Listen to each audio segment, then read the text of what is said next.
নীল আকাশের নিচে হাজারো কাঠগোলাপের গাছ।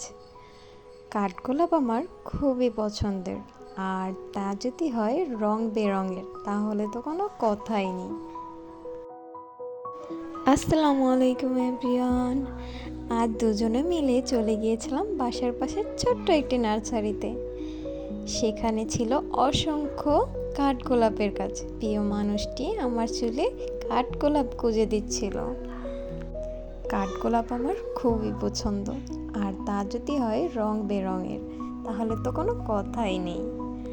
এখানে ছিল দেশি বিদেশি প্রজাতির গাছের চারা, যা দেখতে খুবই সুন্দর লাগছিল। আমার দেখানো এই গাছগুলো ছিল ইনডোর প্ল্যান্ট। এগুলো আপনারা রুমে অথবা বেলকনিতে দুই জায়গাতেই রাখতে পারবেন। আমার এই গাছগুলো দেখতে খুবই ভালো লাগছিল, মনে হচ্ছিল সব বাসায় নিয়ে যাই। এখানে ছিল অনেক প্রজাতির ক্যাকটাস গাছ, যা আমার কাছে খুবই ভালো লাগছিল, কিন্তু হাত দেওয়া যাবে না, কিন্তু খুবই কাটা।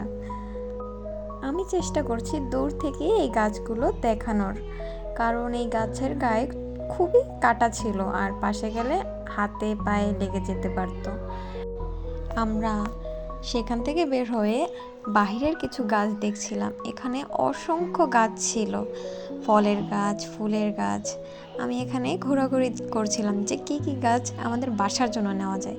এখানে ছিল কমলা লেবুর চারা, তারপর ছিল অনেকগুলো লেবু গাছ।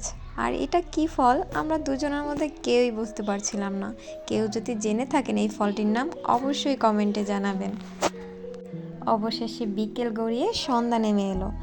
আমরা পুরো নার্সারিতে চারপাশ ঘুরে অবশেষে বাসার জন্য রওনা হচ্ছি।